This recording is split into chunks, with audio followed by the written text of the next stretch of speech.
সারা দেশে হামের প্রকোপ। এই রোগে আক্রান্ত হয়ে চলতি বছরে এখন পর্যন্ত অন্তত ৩৮ শিশুর মৃত্যু হয়েছে, যার মধ্যে ৩২ জনই মারা গেছে চলতি মাসে। রাজধানী ঢাকা ছাড়াও রাজশাহী, ময়মনসিংহ সহ বিভিন্ন জেলায় ছড়িয়ে পড়েছে এই রোগ। সবশেষ চট্টগ্রাম মেডিকেল কলেজ হাসপাতালে হামের উপসর্গ নিয়ে চিকিৎসাধীন অবস্থায় আরও এক শিশুর মৃত্যু হয়েছে। প্রতিনিধিদের পাঠানো তথ্যচিত্রে ডেস্ক রিপোর্ট। হঠাৎ হাম আক্রান্ত রোগীর সংখ্যা বৃদ্ধি ও মৃত্যুর ঘটনায় আতঙ্ক ছড়িয়েছে দেশজুড়ে।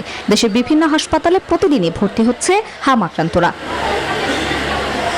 হাম উপসর্গ নিয়ে চট্টগ্রাম মেডিকেলে চিকিৎসাধীন অবস্থায় এক শিশুর মৃত্যু হয়েছে।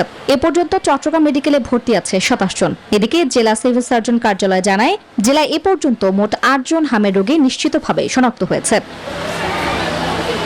এদিকে রংপুর মেডিকেল কলেজ হাসপাতালে হামের উপসর্গ নিয়ে ৪ শিশু ভর্তি হয়েছে। মঙ্গলবার সকালে রংপুর মেডিকেল কলেজ হাসপাতালের পরিচালক ব্রিগেডিয়ার জেনারেল আশিকুর রহমান এ তথ্য নিশ্চিত করেন। এই মুহূর্তে এই ক্ষেত্রে বিপজ্জনক অবস্থা চিন্তা করা দরকার নাই, যে শুধুমাত্র যদি কেউ হামে আক্রান্ত হয়েছে মনে হয়, আমি তাদেরকে রিকোয়েস্ট করবো তারা যাতে আমাদের এখানে আউটডোরে বা ইনডোরে এসে রিপোর্ট করেন এবং প্রয়োজনীয় চিকিৎসা নেন। সিলেটেও মাত্র ৫ দিনে ৩৯ জন রোগীর দেহে এ রোগ শনাক্ত হয়। তবে আসার কথা সুস্থ হয়ে ১৭ জন ইতোমধ্যে বাড়ি ফিরেছে। ২৬ তারিখ থেকে এ পর্যন্ত এই ওয়ার্ডে সর্বমোট রোগী ভর্তি ছিলেন ৩৯ জন। আজকে এই ওয়ার্ডে রোগী ভর্তি আছেন ২২ জন।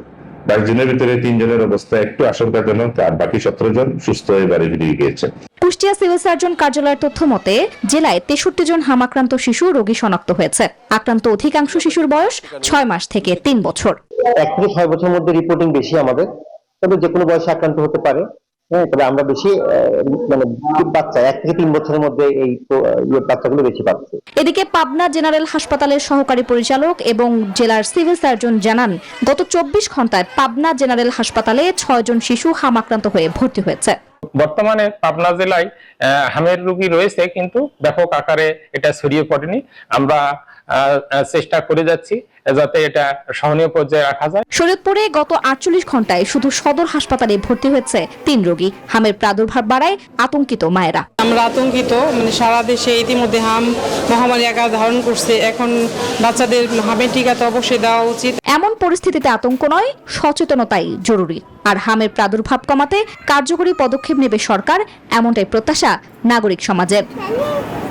Desk report, news 24।